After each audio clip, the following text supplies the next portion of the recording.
Huh. Ready Player One. Heard that was a book. The oasis, the world's most important economic resource. It's nothing less than a war for control of the future.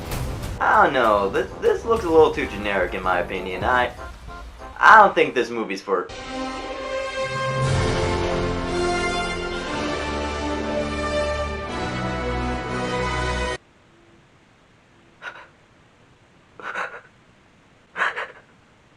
I gotta see this movie. I need to see this movie. I need to see this movie. I need...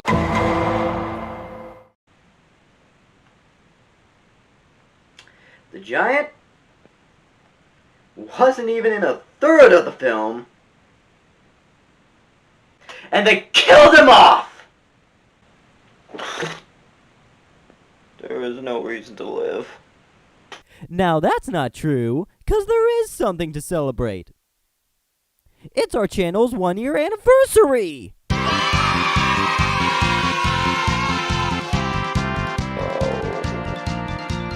Jeez, I can't believe it's been a year since I've been working on videos. And it just feels so long since I made this. Hi, it's a DavKav. Welcome to my first video on my channel, where I try to find my self-respect. And now look at me now. I'm still trying to find my self-respect. So because this is the 1-year anniversary of these reviews, I feel like there's no better choice than to talk about the sequel to my first video. That's right, baby. We're gonna be talking about Bendy and the Dark... Oh. Well, that's okay, because there's always that one side project that the team was working on, known simply as the Showdown Band. Crap. Well, I'm out of ideas. Do you got any ideas? I want to watch the Iron Giant. Didn't really catch what you just said. But sure, let's do that! Today we're going to be talking about the animated film The Iron Giant, created in 1999 based on the 1968 novel The Iron Man, written by Ted Hughes. This movie was actually the first directorial debut of filmmaker Brad Bird, someone who would go on to direct the Incredibles series and Ratatouille. And Tomorrowland. We don't talk about Tomorrowland. The film was distributed by Warner Brothers and had a voice cast of Jennifer Aniston, Harry Connick Jr., and Vin Diesel of all people. So with all that, it's no surprise that this film underperformed. How? The critics loved this film, and it won a couple Annie Awards. How did it... Oh yeah, I forgot that existed. So the movie bombed commercially, but like most good things that bombed and terrible things, the movie gained a cult following, and actually got a remaster in 2015 with a theatrical release. You know what, I'm just gonna have to come clean about this. This is my favorite animated movie of all time. I have a lot of fond memories of watching this, and I also remember having the toy, the old action figure, that was really cool, super cool when I got it. I also remember breaking it. But let's save this nostalgia trip for later, because we need to get on rolling as I present to you all, The Iron Giant. The story takes place in 1957, where TVs looked like this, cars looked like this, and Elvis was hitting the high life, not knowing in 20 years he's gonna die sitting on a toilet. That's how I want to go. It is at this time we see a falling object from space come down to Earth and in from this dude's boat.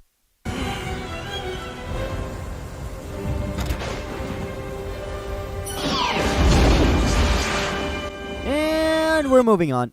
Don't worry, we'll be back with the large robot later, cause now we gotta introduce the main hero we'll be following throughout. Child! Thank God, for a moment I thought we were gonna get someone who can make rational decisions. This is Hogarth, and for being a kid character in media, yeah, he's pretty cool. He's just your regular spunky old kid who lives with his mom down in Rockwell, Maine.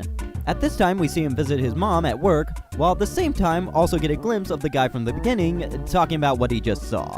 This gets the attention of this guy, Dean, who will be important later, because now, Hogarth. Hey, Mom, you won't believe our good luck. Guess what I found? Hogarth, we've been through this before. No pets. He's got a Wolverine with him, doesn't he? That was like my Excuse me. 10th choice. So the squirrel gets loose, bites Dean on the penis, and gently causes a scene before we cut to Hogarth just going home alone. In this scene, his mom calls saying that she's running a little late tonight, and that he shouldn't do stuff like eat Twinkies and watch scary movies, and this is a family film from the 90s, you should know what to expect by now. Oh, come on, stupid antenna. So while trying to figure out what's with the static interference, Hogarth discovers something has been messing around in his home, and deduces that it must be aliens from Mars. So he decides to do what any kid from the 80s and 90s media would do, and gear up to fight whatever's out there.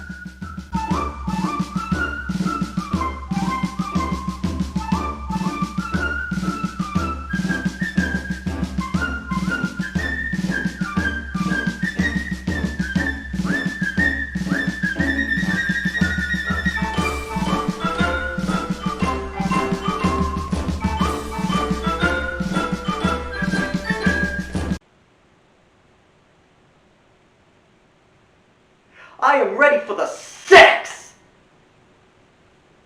So Hogarth goes to investigate the nearby power plant with the most inefficient gun ever. The flashlight is blocking the muzzle, kid.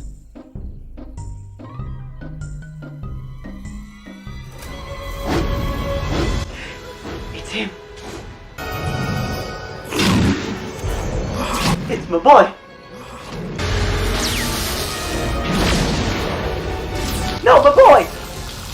But with quick thinking, Hogarth manages to turn off the power and save the giant.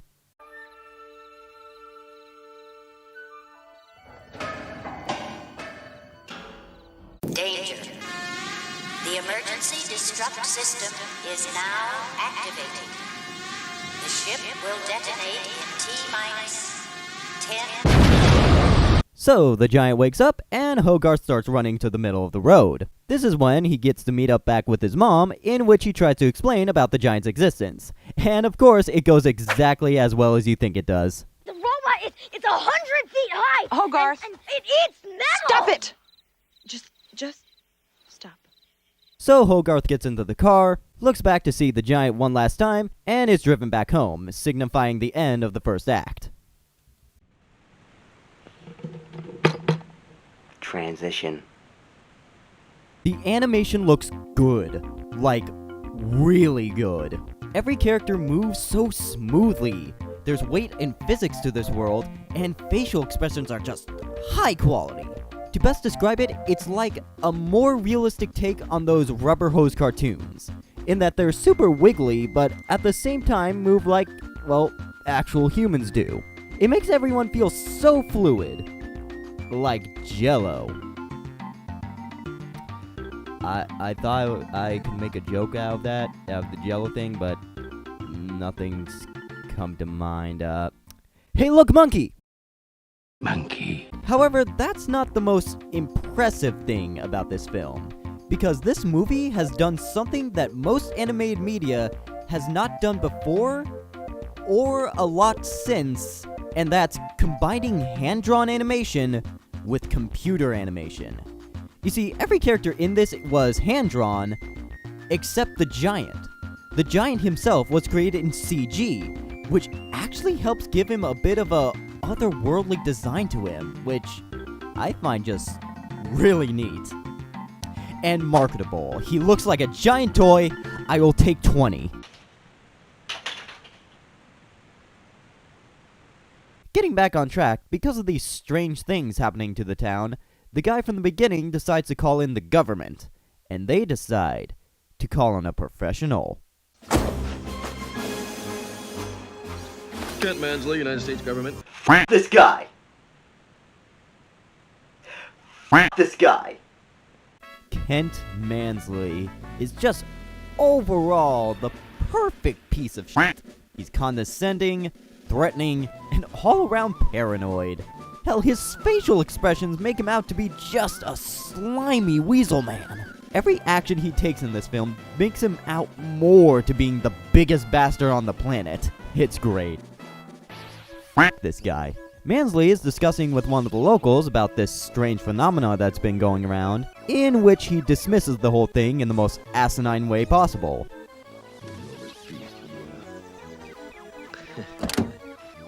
Biggest thing in this town is probably the homecoming queen. Oh my God! Now we cut to Hogarth in the woods trying to find proof of the giant's existence.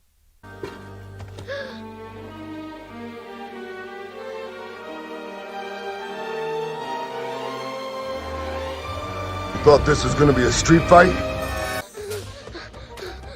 That's what it takes. I just want to race.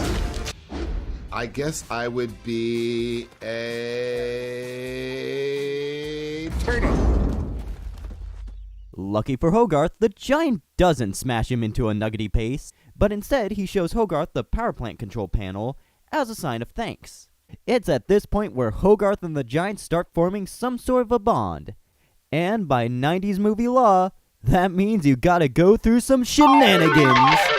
To summarize all of this, Hogarth teaches the giant what rocks and trees are, the giant eats train tracks resulting in collateral damage, because you can't have shenanigans without collateral damage.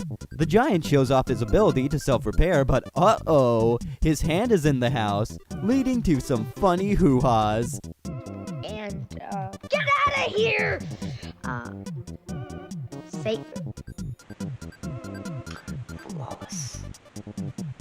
This results in Hogarth trying to get the hand out of the house, and then Hey there, Scout. Kent Mansley. Mansley. he's here to use the family's phone in order to call his superior, in which he gets chewed out. It's always nice to see this guy get chewed out, and after all that, he just leaves. But when he is about to drive away, he makes a very shocking discovery.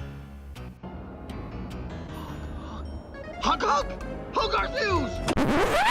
Oh yeah, I forgot to mention, Hogarth's gun got destroyed and, Mansley found it. Yeah, there may be some small plot points I might have, left out of this review just for the sake of stuff like this. I am ready for the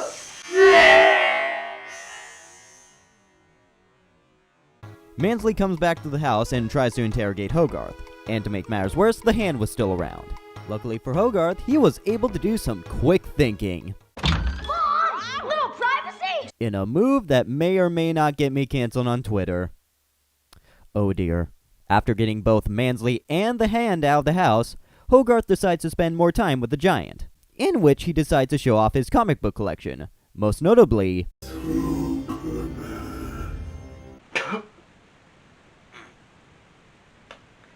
Sorry. This happens sometimes. Oh no. But you know what? We still got some hijinks left in us, so let's go scout for food. After wandering around and almost going into town, Hogarth and the giant stumble upon an old car, which sadly was taken away by Dean before they can even do anything about it. This gives Hogarth an idea, and the two head to the scrapyard where Dean lives. There, Hogarth drinks coffee. Dean says this, You are who you choose to be. and almost browns his pants after meeting the giant. Then after Hogarth tries to convince Dean to let the giant stay at his place, he concedes and lets him stay for one night only. Hogarth says his goodbyes for the time being and leaves the giant, ending the second act. But before we can continue on with the story, let's talk about the music. The entire soundtrack was composed by Michael Kamen, and I can best describe it as Superman music. By that I mean it's very upbeat orchestra music with a mixture of 50s and 60s sci-fi films, with the end result making music that is very heartwarming, terrifying, and mighty at times, and makes some scenes hit harder in the feels department. Really, I just wanted to talk about how much I like the music. And that during pre-production, they actually got Pete Townsend to do some songs when this was going to be a musical. That actually happened. You can look it up on YouTube. There is a song dedicated to fast food. Cut to next morning, Hogarth is greeted with, Morning, sport. Sleep well? Mansley, So this fella has decided to move into the Hogarth's house in order to interrogate him further. Even when he tries to leave the house, his mom just kind of forces him to let Mansley tag along. Thanks, Mom. This leads to a scene where the two eat ice cream, where Hogarth spikes Mansley's food, and Mansley goes off on a fear-mongering tangent. I'm talking about your gold-armed security, Hogarth. You think this middleman is fun, but who built it? The Russians, the Chinese, Martians, Canadians? I don't care. All I know is we didn't build it, and that's reason enough to assume the worst and blow it to kingdom come. And we are going to destroy it before it destroys us. Well, he's not the only one who browned his pants, cause dear lord, that got way too real. Now with Mansley out the picture, Hogarth can finally meet back with Dean and the Giant, and would you look at that, it's time for shenanigans. This includes the Giant making a tree out of scrap, spinning Hogarth around at a speed which I don't think car seatbelts can handle, going swimming, utterly destroying a natural pond, find a deer, and... He decided to... And shenanigans abruptly stopped. The Giant witnesses the death of a deer, which leads to a great scene where Hogarth explains to the Giant the concept of a soul, a scene that reportedly brought the entire cast and crew to tears. And I like the Giant's reaction in this. You can see that he's confused and saddened by this whole situation, and in fact, most of his mannerisms throughout this just make him so alive, which is one of the reasons I like him so much, and probably why he's so memorable too. He's not just a giant robot, he's a person, and that fact makes this scene and a later scene that will come up become more impactful. So after that tearjerker moment, Hogarth returns home for... You're late for dinner, Hogarth. Mansley! Yeah, turns out Mansley was just doing some snooping. And some pooping.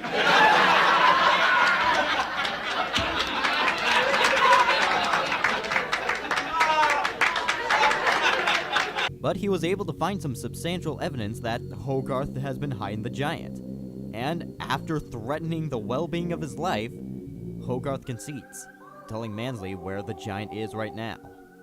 I wouldn't worry about this, Hogarth. It isn't really happening. This is only a bad dream. Chloroform flavored. Hogarth awakens hearing Mansley call up the government, and they will be arriving tomorrow. So that leaves Hogarth with the biggest dilemma. How is he gonna save his friend? What is he gonna do to keep the Giant safe? What is he? And it's done. Yep, just like that. Off screen, they managed to fool the government, Mansley gets reprimanded, always grand, and the Giant is now safe, and everything is going to be okay. Forever. Okay. With the final act. You can do this. You are a man now. You are a big boy. This movie came out 20 years ago and it hit you like a dump truck full of feels at the end. And after that time, you were never the same since. But now you're a large adult. You could do this. This is my safety blankie. We cut to a scene where Hogarth and the Giant are playing in the scrapyard.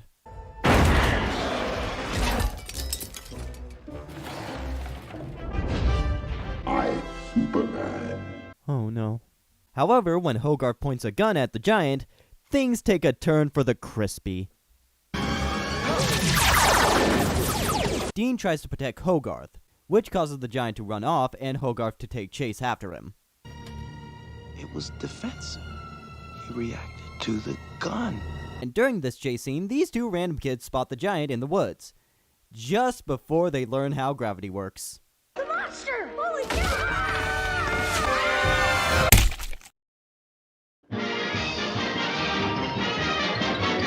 So the Giant saves the kids, Hogarth catches up to him, and he finally is revealed to the public.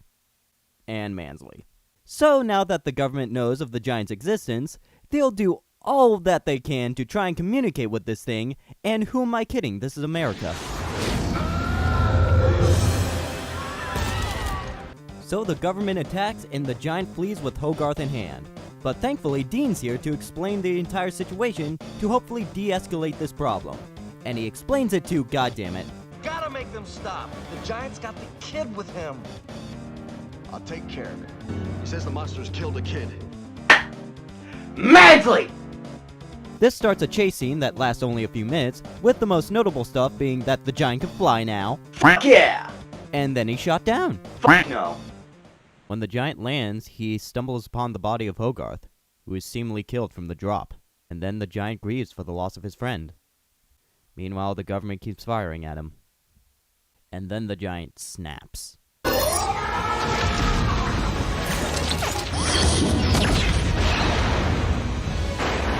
Well, what did you expect to happen? So the giant goes berserk and starts shooting up everything without killing a single person.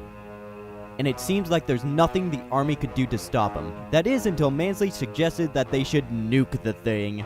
While this is happening, Hogarth is discovered by Dean and his mom. And it turns out he's still alive! I don't know how that's possible from falling from a distance, but hey, whatever works. Hogarth then speeds to the giant's location in order to talk him down, before he can do any serious damage. Hogarth tells the giant that he does not have to be the monster, and he can be whoever he wants to be. In the end, the giant steps down, and both him and the government decide to cease fire. But then we forget Mansley's there, where he proceeds to launch the missile, which is aimed right where they're standing. Good job, asshole! Leave it to you to kill us all! F this guy! As the citizens watch in horror and dread, the giant decides to do something about it. He has chosen to intercept the missile, which, in turn, would sacrifice his life for his friend and his town. Hogarth says his final goodbye as the giant takes flight. You are who you choose to be. No.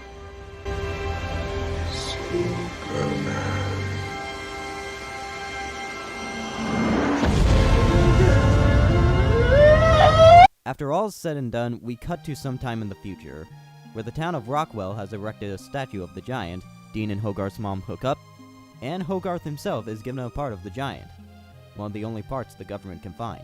But later that night, the missing piece started to react, and as Hogarth opens the window for the piece, we cut to this place in Iceland, where we see all the body parts return to the giant as he gives us one more smile, ending the film. What else can I say? This film stuck with me since my first viewing, and even to this day, it means so much to me.